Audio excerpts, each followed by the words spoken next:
The climb up Mount Abraham is supposed to be an 1,800-foot vertical rise. However, one thing I hate when climbing mountains is going down when you're supposed to be going up. And I went down starting at the beginning at about 150 feet. So every time you go down, you got to go back up. So that first part of the climb is a down before you go up. Here is an interesting sign. It says, "Do not pee in the outhouse." We'll have more about that later when we talk to the ranger. However, I did meet some people on the trail, and here is one gentleman I enjoyed talking to quite a bit. Okay, what's your name? Tom. And where are you from? Duxbury, Vermont. There's two Duxburys. Two Duxbury. And what you started out? Where did you started out at my RV this morning at Right, at 9:30. And It's 11. And I left around 9, and you beat me up here. Well, how often do you hike? I try to hike. Well, I hike once a week. There's a group of us that hike, a bunch of engineers that hike on Tuesday nights. And somewhere in central Vermont, we meet after work and hike. Have you ever hiked this mountain before? Oh, yeah. This is Mount Abraham? Right. I hike it quite often. I only live about 15 minutes from here. How long does it normally take you to go up? It used to take me about an hour. Now it's an hour? An hour and 10 minutes, now in 15 minutes. But 20 years later, it's an hour and a half.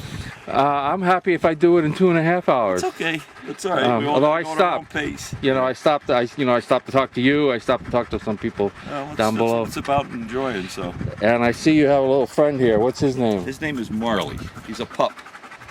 I was gonna bring his mom, but she's getting a little older, and the rocks bother her up and down. How is it with the sticks? The sticks. I don't have sticks. Does it make a big difference? It saves your knees. I had problems from running with my knees, and started using, especially downhill. And it's a little extra footing. Yeah, those rocks are pretty tough down there. But you got a carbide tip on these things, and they'll really dig in. So. But can't they? They can slip too. Oh, they can slip, but yeah. Have you fallen at all? Yeah. Have you been hurt? No. No. As climbs go, this one wasn't too bad. I don't look too tired in some of these pictures. Here's some more people I met on the trail, and that's a look at the summit, which I finally did make after 2 hours and 20 minutes. What is your name? My name is Peter Brewster. And what is your job? I'm the caretaker for Battelle and Glen Ellen shelters for the Green Mountain Club. And what does the caretaker do?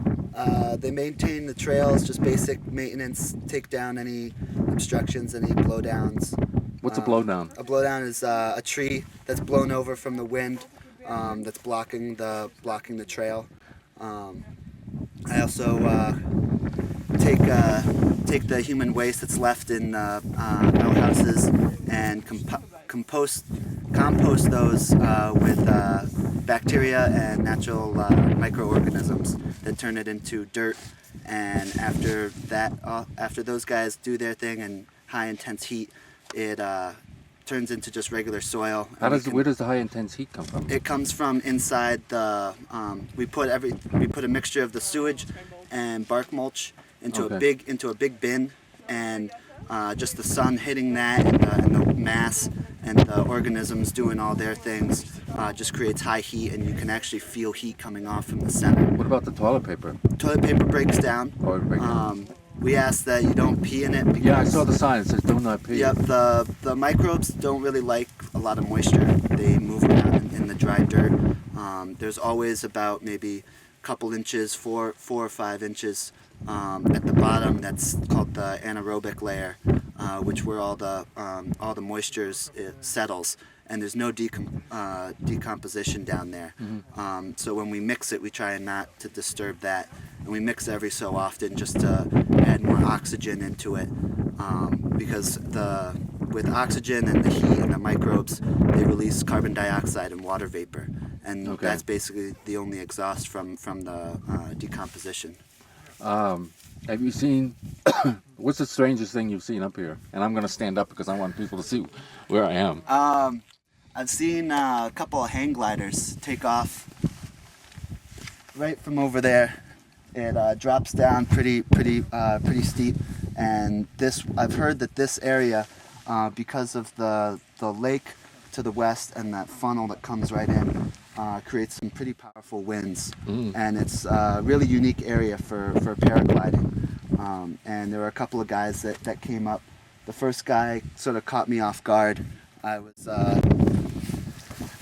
just sitting over here and I saw a guy run up the trail with a huge backpack on, no water or anything like that. And I just thought to myself, this is kind of odd. That's a lot of gear to have for a day trip. And about 20 minutes later, I just heard this big whoop, and a big blue parachute opened up, and the guy just jumped off and took off into the sky. What's the most disappointing thing or bad thing or that you've seen someone do up here? I haven't seen anybody be stupid up here, actually. Okay. Everybody's been real smart. I mean, the vegetation is one thing, but I mean, it's sort of educating them more than them not. Now, it's a 9/10 of a mile hike from here to the shelter. Yep. How long does it take you to do that hike? Probably about anywhere between 15 and 20 minutes. Yeah, about double that for me, or maybe triple. It took me about a half hour the first couple times up here, but I mean, just constantly going up those rocks, I mean, your legs just getting momentum, and you just keep moving and know the route and just scramble up the rocks. It's really the last third of a mile is really the toughest section. It takes the longest. What's a typical day like for you? Well, weekends I sit up on the summit, read, answer questions, talk to hikers, keep people off vegetation. During the weekdays, I hike the trails. I go to the Glen Elmer, which is about 6.5 miles north of the summit. Do you have any contact with the outside world? I have a CB radio and a cell phone, but I don't really get that great of service up here, so I can check messages. I usually just turn it off. If I need to make a call, I'll come up here, but sometimes, even though I get more service up here, I can't make calls from up here, and I have to go back down to the shelter and make a call from down there. It's sort of...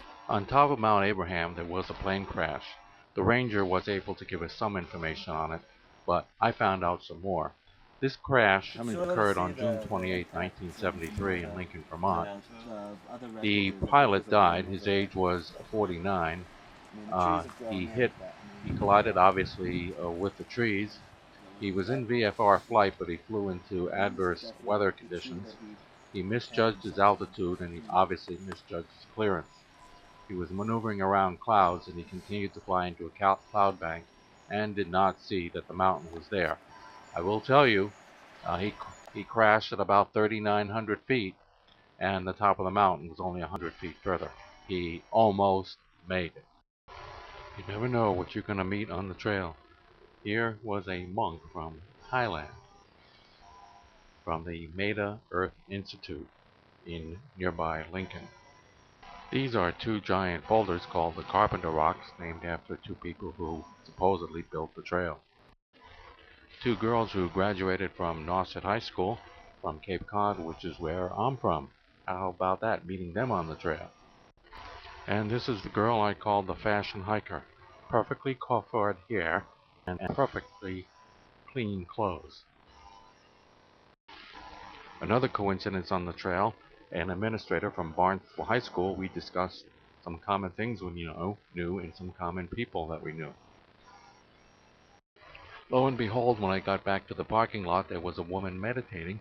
She had been with the group that had the monk from Thailand, but she had gotten tired and just headed back to take a rest.